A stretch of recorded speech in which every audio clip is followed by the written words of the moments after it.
hal ini konferensi kasus dengan mengundang guru BK, wali kelas, dan terutama kepala sekolah, wakil kesiswaan, penasihat hukum, kemudian wali murid dari sejak kami, beberapa langkahnya, kemudian ada Pak Bon dan beberapa saksi, kemudian ada Natasha dan wali murid, kemudian ada bidan dan beberapa langkahnya. Baik, saya langsung alihkan kepada Alfred. Baik, terima kasih Bu Ayu yang sudah melalui waktunya, yang sudah memberikan waktunya kepada saya. Pertama-tama saya ucapkan terima kasih kepada Bapak Ibu Guru BK dan juga wali kelas, lalu ada Bapak Siswaan dan juga kuasa hukum dari Mbak Natasha, lalu juga Ibu Bidan Isyafi yang sudah hadir pada kegiatan pendidikan pada hari ini ya. Saya tidak akan bicara banyak pada kesempatan hari ini. Saya hanya ingin menyampaikan beberapa pesan kepada semua hadirin yang hadir pada hari ini. Bahwasanya nanti pada konferensi kasus saat berlangsung, saya harap semua dapat menggunakan pikiran tingginya dan jangan sampai ada yang tersulut emosi. Lalu jangan sampai ada kata-kata sahabat yang dapat menyakiti hati orang atau hati sesama. Saja yang saya sampaikan. Assalamualaikum warahmatullahi wabarakatuh. Waalaikumsalam warahmatullahi wabarakatuh. Selanjutnya saya silakan kepada kepala kesiswaan. Baik, terima kasih Bu Ayu. Saya selaku wakil kesiswaan akan membacakan peraturan tata tertib pada konferensi kasus ini. Yang pertama, ada keadilan dan ketepatan waktu semua pihak, siswa, orang tua atau wali, saksi dan guru wajib hadir tepat waktu di ruang konferensi agar pembahasan berlangsung sesuai jadwal. Yang kedua, menjaga etika dan sopan santun. Seluruh peserta wajib bersikap sopan, menjaga ketenangan, dan menggunakan bahasa yang baik selama proses berlangsung. Yang ketiga, menghormati privasi dan martabat. Tidak diperkenankan membuat tuduhan tanpa bukti, melakukan maupun memotong pembicaraan. Yang kelima, dilarang meninggalkan ruangan tanpa izin dari pimpinan rapat. Yang keenam, penghormatan terhadap waktu bicara semua pihak hanya berbicara bila diberi izin oleh pimpinan konferensi kasus. Yang ketujuh, kejujuran dalam memberikan informasi. Saksi, siswa bermasalah dan pihak terkait harus memberikan keterangan secara jujur dan sesuai fakta. 8. Larangan penyebaran informasi kasus, tidak diperkenankan menyebarkan isi pembicaraan konferensi kasus kepada pihak luar. 9. Pengamanan situasi. Jika terjadi ketegangan, emosi berlebihan atau gangguan lainnya, pimpinan konferensi berhak menghentikan sementara dan memulihkan ketertiban.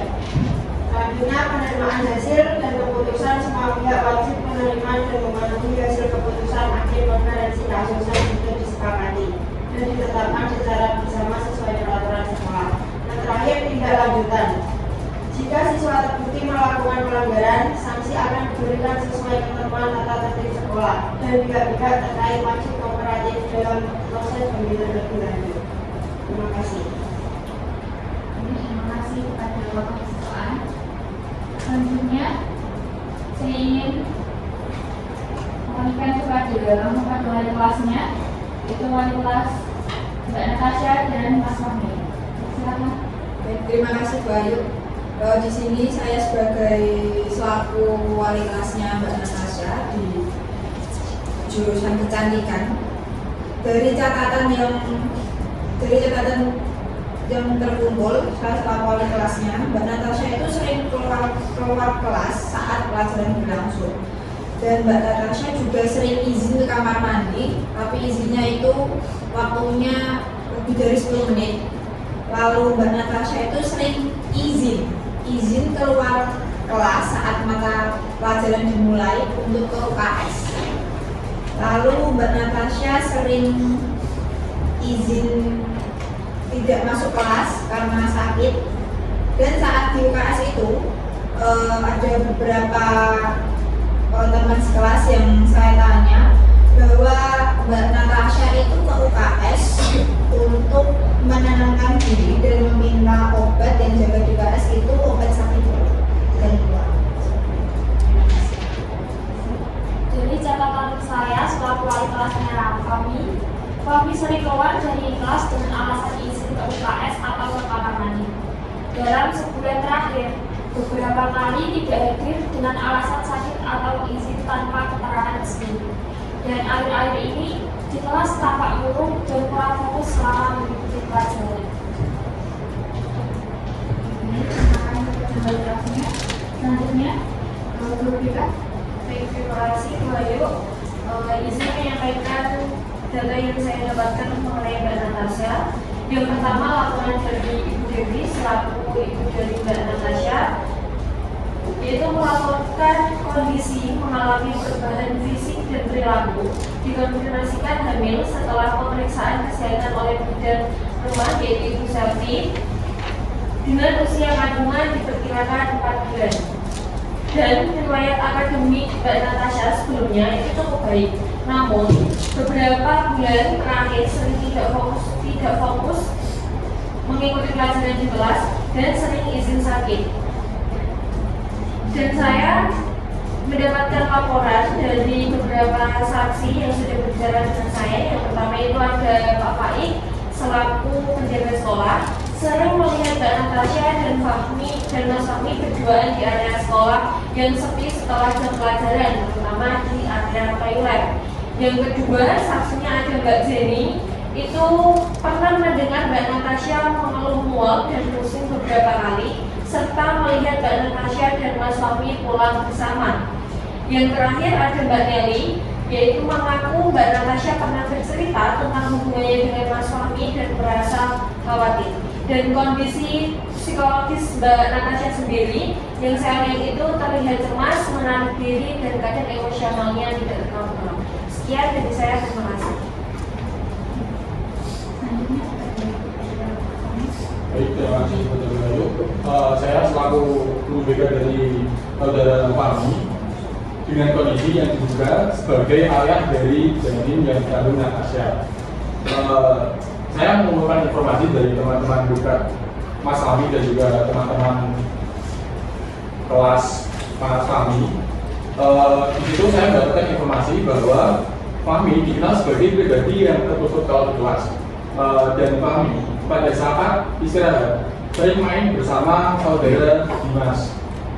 Riwayat akademik secara umum, Fahmi termasuk siswa dengan kemampuan akademik yang cukup baik.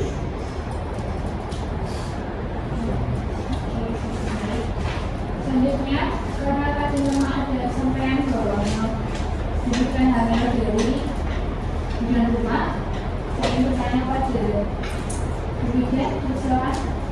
Baik, izin ya Bapak Ibu sekalian. Saya Selvi Wijianti, bidan dekat rumahnya Mbak Tasha. Kebetulan kemarin ada laporan yaitu kalau Mbak Tasha itu sering mual, sering juga sakit perut.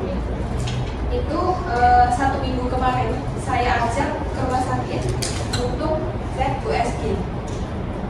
Dan ternyata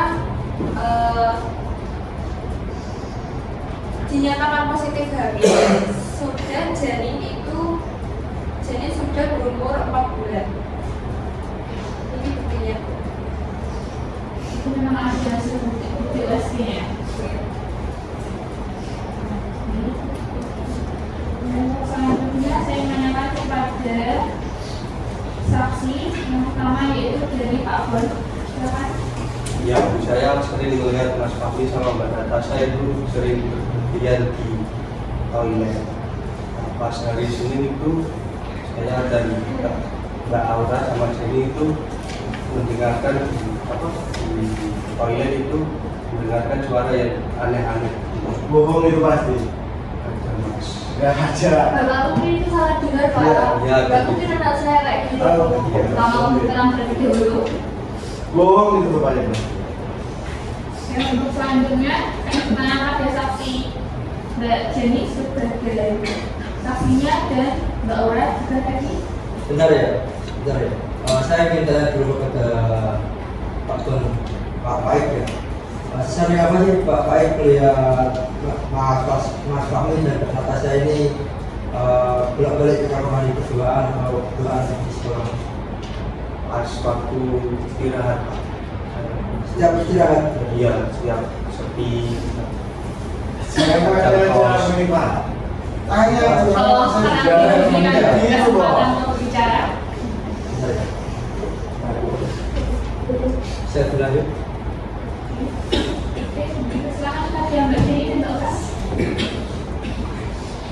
Baik, saya itu sebagai teman kelasnya Mbak Natasha itu sering sekali Mbak Natasha itu malu-malu terus satu juga saya tanyakan keadaannya juga kadang pusing gitu. Terus beberapa hari ini saya lihat Mbak Natasha sama Mas Fahmi itu berduaan masuk ke kamar mandi. Lalu saya mengonfirmasikan kepada Pak Bon, kan dewasa jadi saya ngajak Pak Bon. Iya betul yang dikatakan Mbak Jenny, saya sering ke Jenny itu mau kamar mandi. Nah, terus Mas Pasar sama Mas Fahmi dan Mbak Natasha itu masuk ke kamar mandi. Jadi setelah itu kita berdua mengambil Pak Bon dan kebetulan untuk berganti saksi. Ya benar itu semua.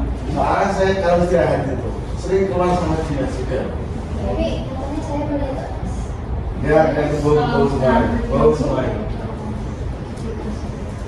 Selanjutnya, saya mengenal pada teman dekat dari Mbak Natasha dulu. Silakan.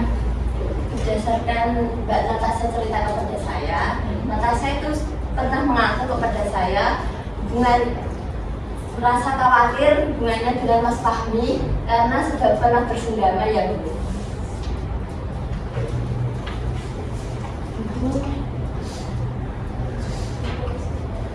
Saya perkenalkan kepada teman dekatnya Mas Fahmi, Mas Dimas. Baik, izin menyampaikan saya sering bermain dengan Fahmi dan waktu istirahat seringnya saya dan Fahmi pergi ke kantin dan bermain sama dia. Gitu. Bentar Bu, ngomongin apa? Buktinya saya jarang loh Mas ke kantin bareng Mbak Natasha. Tapi saya waktu istirahat itu memang sering saya sama Fahmi untuk pergi makan dan bermain di waktu istirahat. Ngomong loh itu.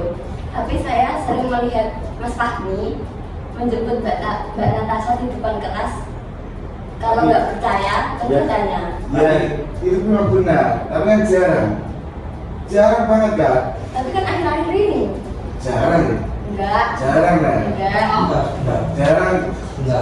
Mari dikasih kesempatan untuk ngomong. Siapa itu? Yang selanjutnya saya bertanya kepada teman kelasnya dari Mbak Natasha terlebih dahulu. Bagaimana kebiasaan Mbak Natasha ini di kelas?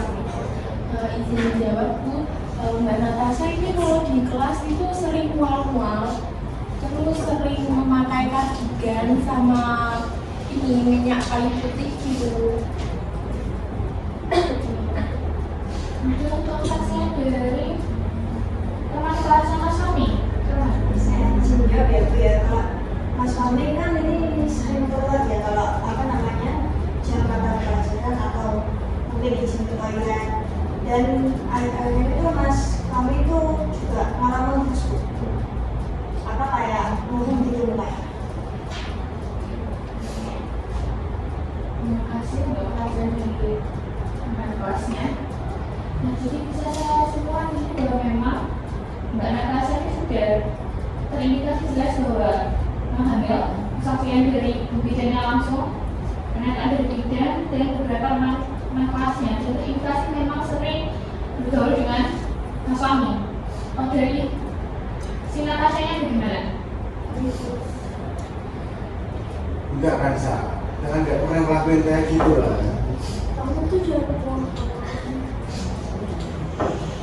Kapan? Ngelakuin itu kapan? Mungkin mbaknya itu bukan sama anak saya mungkin. Saya juga kadang ibu mendengar anak saya memperlakukan anak seperti itu. Soalnya orang di rumah tuh gak kayak gitu anak saya. Anak saya juga awalnya nggak baik-baik, tapi semenjak itu apa ibu jadi begini? Saya tidak tahu kalau ini sama orang lain kan. Lagi juga. Ini mas, ini TV-nya.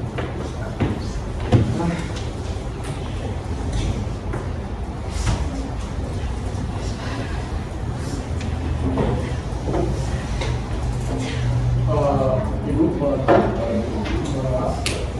ini dari kesaksian dari Pak Fahid selaku Pakun sekolah. Ini ada bukti berupa video yang mungkin bisa Ibu lihat sendiri.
Baik, Bapak dan Ibu sekalian dan negeri, bahwasanya telah ditemukan buktinya tadi diprojek sama Pak Baik selaku penjaga sekolah kita, dan juga kebetulan beliau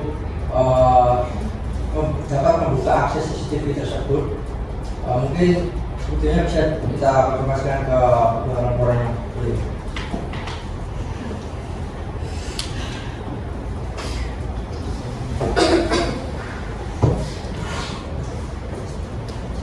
Kamu, ini saya. Jadi kamu melakukan ini? Enggak, ini cerita dong. Ibu tanya sekali lagi ya nak. Ini kamu benar yang melakukannya? Ya, saya.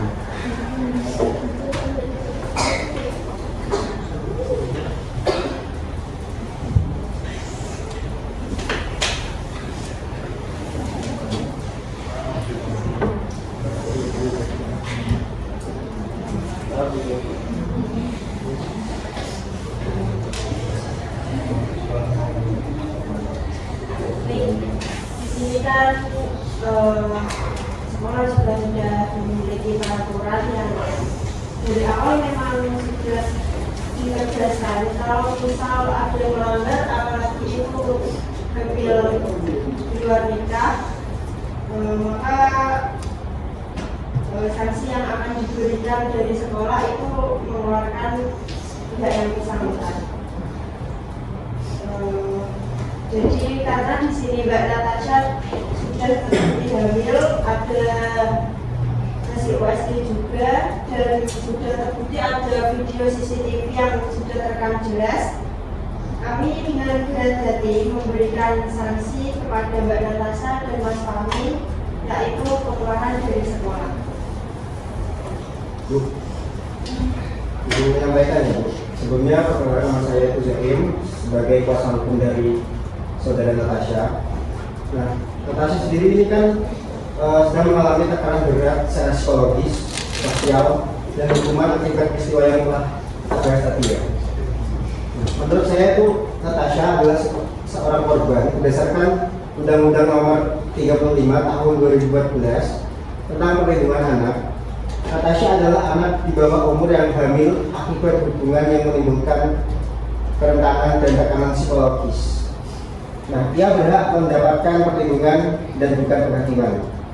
Nah, yang kedua, saudara Fahmi harus bertanggung jawab dalam pasal 45 Undang-Undang Dasar Perlindungan Anak menyebut bahwa setiap anak yang melakukan atau terlibat dalam hubungan seksual yang menyebabkan kehamilan harus ditindaklanjuti dengan pendekatan perlindungan dan tanggung jawab. Nah, dan pemaparan dari Bobi dan Sofi tadi dari hasil tes ISD menyatakan bahwa janinnya itu berumur 4 bulan. Nah, Fahmi patut diminta untuk pertanggungjawaban secara moral, sosial dan hukum, bukan hanya dijatuhi skorsing yang ringan tadi. Baik, tadi sudah disampaikan sama Bapak siswa Al-Husania, jika siswa terbukti melakukan pelanggaran, sanksi akan diberikan sesuai ketentuan tata tertib sekolah dan pihak-pihak terkait wajib kooperatif dalam proses pembinaan lebih lanjut. Jadi sudah jelas ya Pak, di peraturan sekolah itu ada ketentuan jika seorang siswi hamil maka sanksi memang harus dikeluarkan karena itu merupakan konsekuensi dari siswi tersebut dan siswa yang sudah melakukan pelanggaran. Nah, izin makanya ya Pak. Nah, itu jika korban itu dihukum, maka keadilan itu bukan sebagai alat untuk pendidikan, melainkan alat penindasan dari seorang korban tadi. Di sini tidak ada maksud untuk menindas atau menghakimi ya Pak. Tapi kita sekolah juga ingin menegakkan peraturan yang ada di sekolah. Apabila si siswi ini tidak dikeluarkan, maka nanti akan menjadikan siswa dan siswi lain untuk berbuat yang hal yang sama karena merasa mereka dilindungi. Memang kita pahami di sini, anak ini memang tidak salah, tapi perbuatannya yang salah. Mungkin hal ini bisa dijelaskan lebih lanjut oleh Bu Dirani. Jadi begini, sekalipun nanti Mbak Natasha dan Mas Fahmi dikeluarkan dari sekolah, dari pihak sekolah tidak lepas begitu saja. Mbak Natasha dan Mas Fahmi memang melakukan hal yang salah, jadi memang mendapatkan sanksi dan konsekuensi yang sesuai dengan aturan di sekolahan ini. Dan untuk memperhatikan dari mentalnya Mbak Natasha dan Mas Fahmi sendiri, tapi lebih utamanya dari Mbak Natasha, kami selaku BK mengalihkan ke psikolog ya Bu, karena ini sudah keluar dari ranah BK. Dan memperhatikan dari segi pendidikan yang tadi disampaikan, Mbak Natasha dan Mas Fahmi bisa mengambil pendidikan di paket C agar tetap mendapatkan pendidikan yang layak. Baik Bapak Ibu, tadi kita sudah dengarkan kesaksian dari para saksi dan juga diperkuat dengan video bukti bahwa siswa yang bernama Fahmi dan siswi yang bernama Natasha telah melakukan tindakan asusila dan juga sudah dikonfirmasi dengan bidan selfie bahwasanya siswi yang bernama Natasha sudah hamil sudah 4 bulan ya Bu ya? Sudah 4 bulan, maka menganut peraturan yang ada di sekolahan kami nyatakan siswa dan siswi tersebut dikeluarkan.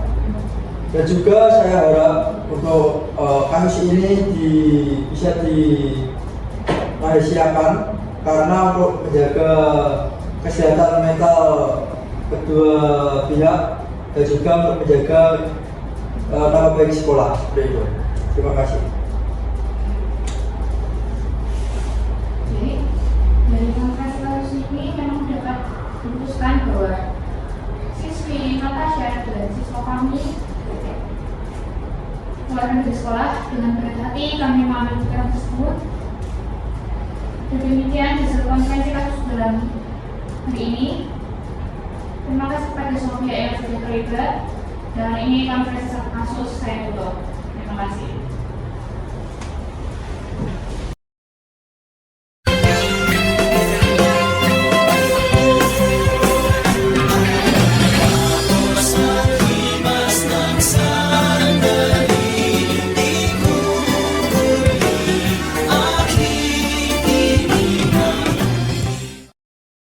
Setelah melihat video konferensi kasus ini, sangat menarik bukan? Jangan lupa daftar di BK UMK.